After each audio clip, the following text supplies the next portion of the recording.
Mkulu olwaliro mbadde nasema wakitima Katikkiro naye ku X nga waliwo omutemu gwe balese mu kkooti y'abantu naye bamulese bamumwembejja, bamulese bamukuumye, bamulese nga balinga abaleeta zaabu, naye abantu abatalina musango abakwatibwa olw'ebyobufuzi bali mu makomera bavunda.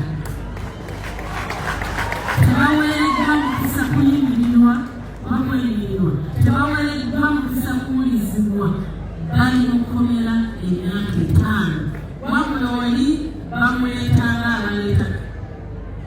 It is really ashamed. Eggwanga lyaffe tetulikkiriza kugenda ebyo tutagala bigende. Nze ndi mwana wa muwala ate omuganda, taata waffe yatukuza atugamba tutambulire mu kkubo eggolokofu, tutambulire mu mazima, twogerere amazima nga tufuulire ab'eddembe. Ekituufu kiri nti eggwanga lye liraga embeera mbi naye ffenna tutudde tusirise. Ne bannaddiini abamu mutudde musirise ate maama bwenna ayogera banaku motoka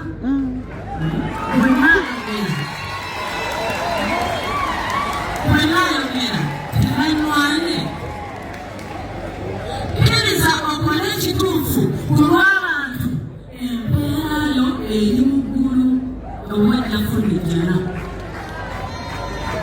Embeera teri ku nsi, embeera eriwa Katonda.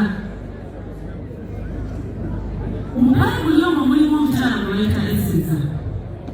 Eseza yali mukyala w'amaanyi, Kabaka n'amuwa obukulembeze, Katonda n'amuwa obukulembeze n'amugamba ogenda kufuuka n'abakyala, omwereddwa omukisa okukulembera abantu. Naye bw'onaalabanga abantu balina ebizibu n'otabayambako kuva mu buzibu obwo, ngenda kutta famire, nzita buli kikukwatako kyonna osangukewo. Banaye tetwagala kubeera ng'abantu abo batagenda kubanga beeseza. Tugenda kubanga ababeeseza okuweereza abantu. Nammwe mbakuliriza abali wano, naddala mu abakyala ffe tuzaala, ffe tukuza, tulwane okulaba nga eggwanga lyaffe tuliterenkeza okulizza mu mikono emituufu. Era tusaba Katonda Yesu Kristo nga bwe yazuukidde olunaku lw'eggulo, n'abalala bagamba yazuukira ku luli, azuukire n'eggwanga eppya, era azuukire n'obuwanguzi waffe. Uganda etebenkere mu mirembe tetubadde twegomba ebbanga lyonna. Olwa Katonda n'ensi yange ewangalire basinga.